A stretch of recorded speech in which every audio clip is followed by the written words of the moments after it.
Member-supported Hawaii Public Radio, HPR1, All Things Considered, and I'm Dave Lawrence. Today we are welcoming back an artist that we have had on with us most Januaries, it seems, over the last few years. She is tonight on the Garden Isle at the KCC Performing Arts Center before a show tomorrow at the MAC and then Saturday at the Honoka'a People's Theater. No Honolulu area date from our pal, known for her duets with everybody from Stephen Stills to Snuffleupagus, Judy Collins. Judy, welcome back. Good to have you with us. Oh, thanks so much. I'm eager to be with you and glad to be here. What's the story with No Honolulu this year? Is that because you're going to come back and do Extra Love next year or something like that? Oh, sure. That is certainly a possibility.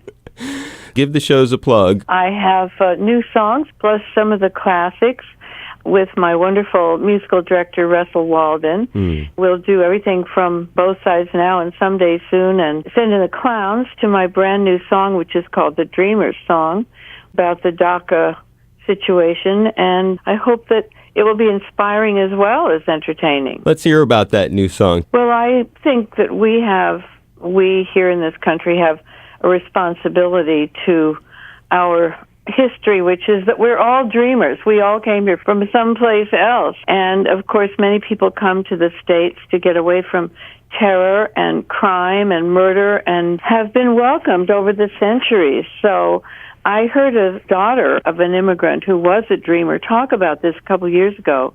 And I wrote the song and began singing it this past year. And I've made a recording of it, which is available on most of the platforms. And it'll be on my next album, which is called Resist. And I hope it will inspire people. That's a nice sentiment, especially considering that unless you are Native American, virtually everybody else is an immigrant in the United States. Yeah, that's right. And I'm not even so sure about the American Indians. I think they came across the strait. But we'll give them credit on original ownership, certainly over the rest of absolutely. Over the rest of us, absolutely. Yeah.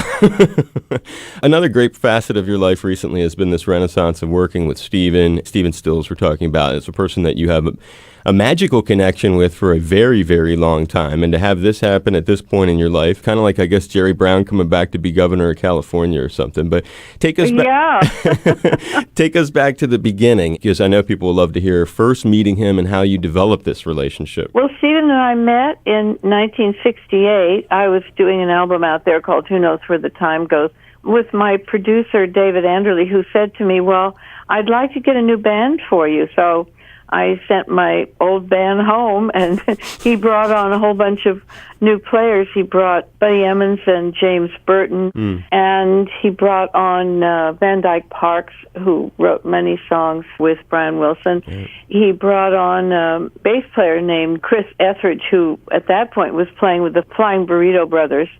And then in walked Stephen Stills, and we hit it off immediately and had an affair which lasted, I always say the rumors lasted longer than the affair, but we also remained friends over the years. So we've been friends for 50 years, and we recently, a couple of years ago, decided we'd take a crack at going out together. We always knew we enjoyed and sang music together very well, and so we figured we had a pretty good chance of doing it okay on stage, and we've just completed 115 shows in a year and a half.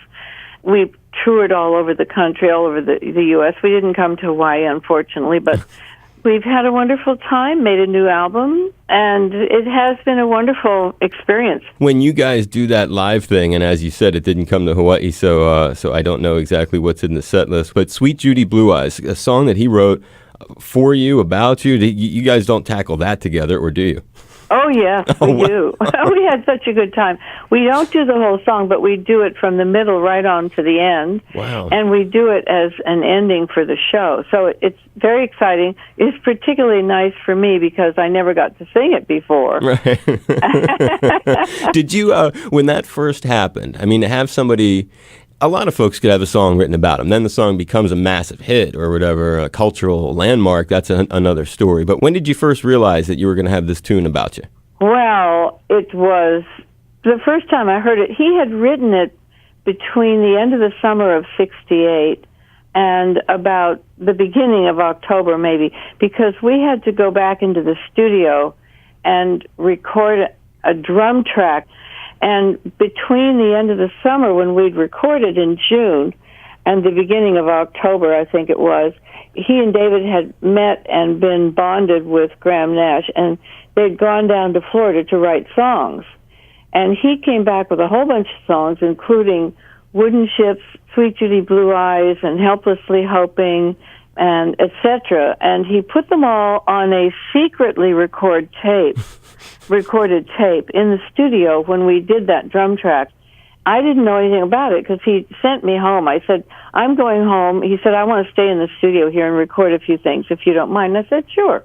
Having no clue what was on his list or on his mind, and didn't know he'd written this song.